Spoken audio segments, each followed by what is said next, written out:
Tonight, I say this to my Republican colleagues who are defending the indefensible. There will come a day when Donald Trump is gone, but your dishonor will remain. And welcome back to Square Off. That warning to her fellow Republicans was one of the more memorable lines delivered by Congresswoman Liz Cheney at last week's first public hearing for the House committee investigating the January 6th insurrection.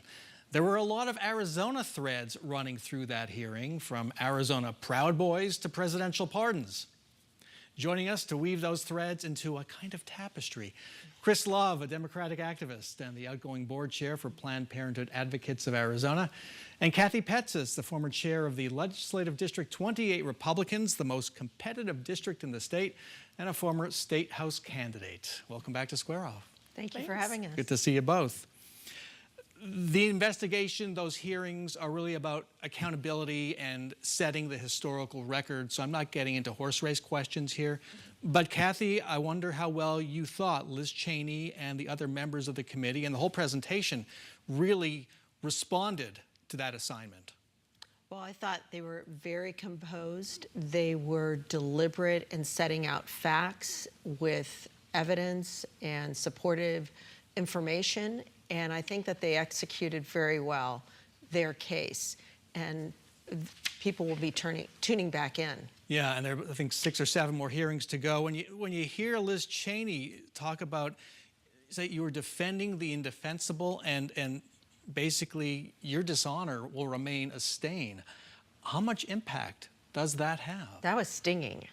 Yeah. That was a very stinging moment. I think that anyone listening who has had any doubts, or certainly those elected officials, that has to remain in their conscience at some point, that they know. And we realized last night that many of them knew that all of this was bogus, and they were told this by their advisors. And so, yes, their dishonor will live on. Chris, what did you make of this early reckoning? I felt that the hearing was really compelling, and this is coming from someone who doesn't like watching congressional hearings because I feel like they're political theater for the most part.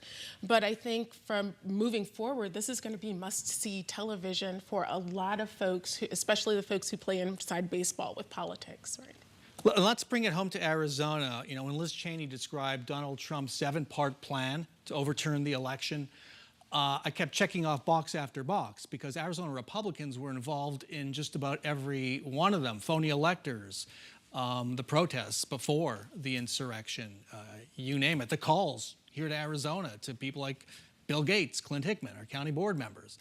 We are in the thick of it. Who do you think, among all the politicians who've been named in 3 or 4, might have something to worry about here?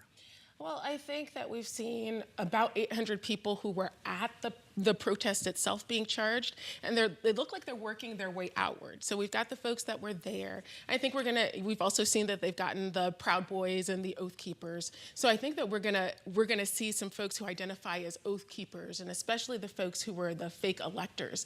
I think that they have some things to worry about, because from what I saw, that looks like where we're going next. That is definitely on the agenda. Kelly Ward, the Arizona Republican Party chair, questions about the role she played in organizing the fake electors. Her phone records have been subpoenaed.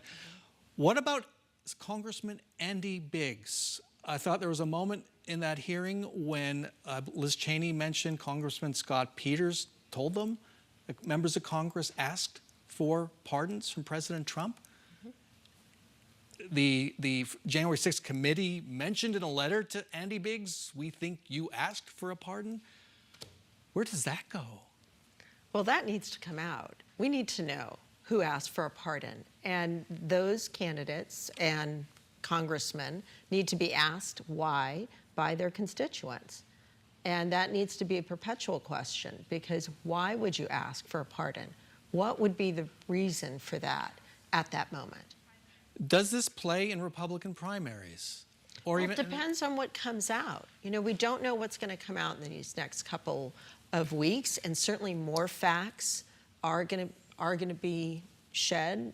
We're going to see a lot more evidence.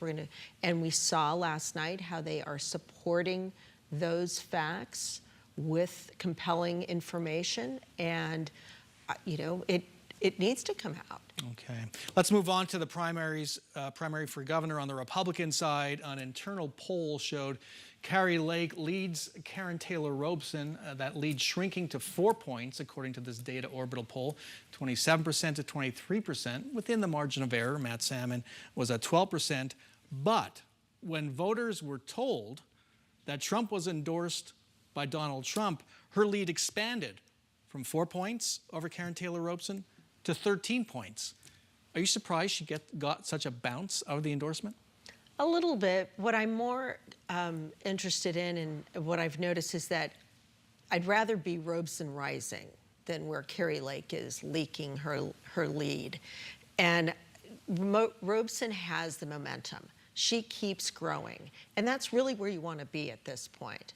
I think that these hearings are going to damage some of the trust some people have in Trump, but I do think that the voters are smart. They can disassociate who he endorses with whom they see as their favored candidate. And I think Karen Robson hopefully will rise to the occasion. She certainly is now, and be successful on August 2nd. And we saw former Governor Jan Brewer coming out recently against Kari Lake in a very sharp ad. How significant is that?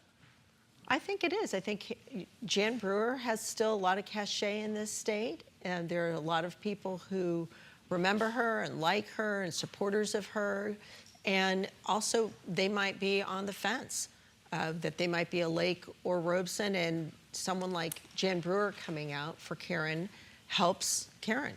Just 3 weeks until the first early votes are cast, July 6th, so that's coming up real fast. I want to switch to your side. Why isn't Katie Hobbs debating Marco Lopez in the primary for governor? Does Katie Hobbs need to debate anyone? I think that her internal polling has showed that she's going to take this away in the primary. And so I think that she's running a race like she is running in the general. I know that she's preparing to debate whoever the winner of the Republican contest is, whether it's Kari Lake or Karen Robson. So I'll tell you, I'm having flashbacks to 2014 when Democratic nominee Fred Duvall had really no opposition, wasn't really out there that much before the fall election got going, and wasn't ready, hadn't truly been tested like many candidates need to be. Is that a concern with Katie Hobbs, that she really has not been tested? She has not been out there. Well, I would say that Katie has been throughout the state, right? She's doing the things that she needs to do outside of Maricopa County, right? Because it's a statewide election, so she's been visiting Yuma and Flagstaff and Prescott and talking to voters there. I know that her team is really working hard on preparing for debates, but I think that the concern that she might not be ready is an interesting one. We'll just have to see. Interesting or valid? You're trying to put me on the spot here, Brahm. I think it could be a valid concern, quite frankly. I think that we all know that Katie has a style, and she hasn't had a tough debate before. So we shall see. My fingers are crossed.